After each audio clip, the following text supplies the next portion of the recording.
In this video series on heat pump energy efficiency, today we're going to look at seasonal efficiency, ETA, as the final parameter and as a special parameter. Up until now, we've discussed the R and the COP, which was the instantaneous value, a snapshot at a given moment, referring to final energy, meaning the energy coming from the electrical panel. We've also covered the concept of seasonal COP, which refers to the entire season and is also based on final energy, and the concept of CPR for process chillers, which is likewise based on final energy. The new aspect here is that these ETAs refer to primary energy, that is, the energy that had to be used to generate the final energy with which these coefficients operate. In other words, this concept is much more interesting. My name is Jose Arboleda, and I am the Training and Regulatory Manager at KEYTER.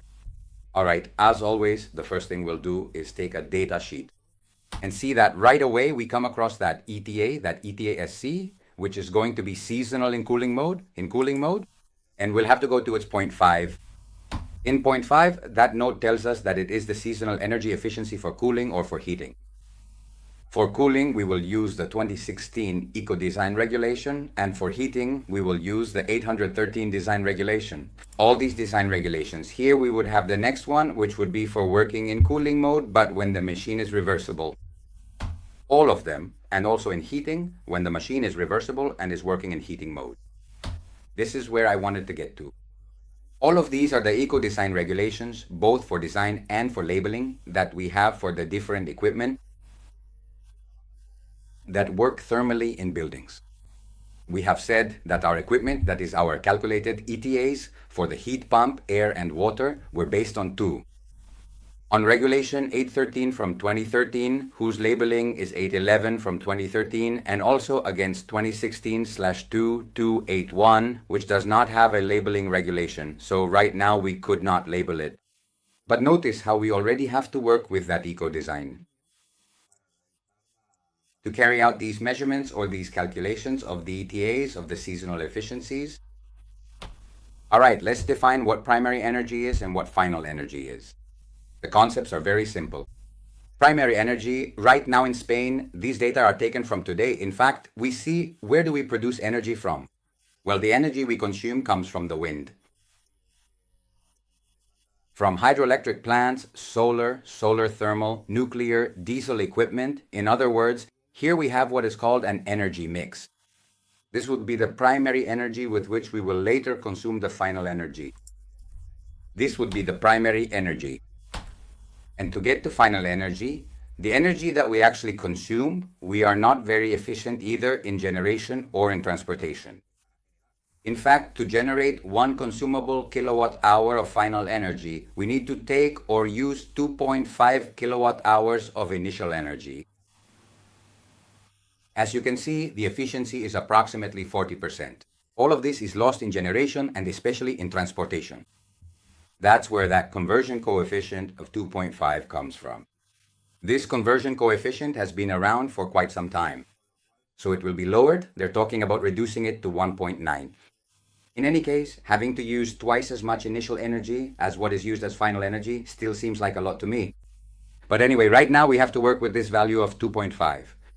So if until now the R and the COP, the CR, the SCOP, and the SPR referred to this energy, this was the one that was divided. In other words, this was the energy consumed for the ETA, for seasonal efficiency. It's this one, which means the heat pump is penalized a lot since it consumes 2.5 times more. But even so, when defining it in heating mode, we see that except for this parameter, which are two parameters that aren't very significant. We're talking about a 1 or 2% penalty. Really, the ETA in heating or the ETA in cooling is the SCOP or the SER, divided by that 2.5. So if we lowered it to 1.9, our ETA would increase a lot, but right now we're at 2.5, which means we're very penalized. Even so, we manage that. If we look at the equipment specification sheet, when operating in a cooling-only version, an air-to-water unit has an ETA in cooling of 195, 191, 175. In other words, we deliver approximately twice the power or energy that was initially used to generate the energy consumed by the heat pump. This is magic. We're delivering more energy than was initially used. But if the heat pump is reversible, both in its cooling and heating versions, we still follow the same parameters. 192, 140. In other words, we provide much more energy than the initial energy from the start of the process. Therefore, the renewable nature of the heat pump is clearly established.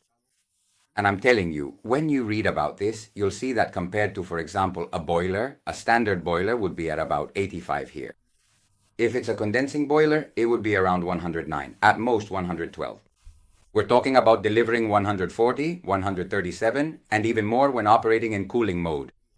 So we are much more renewable, and this is one of the reasons why the heat pump is replacing the boiler, because we deliver much more as usable energy compared to the initial energy from which the final energy we consume is generated. That's all.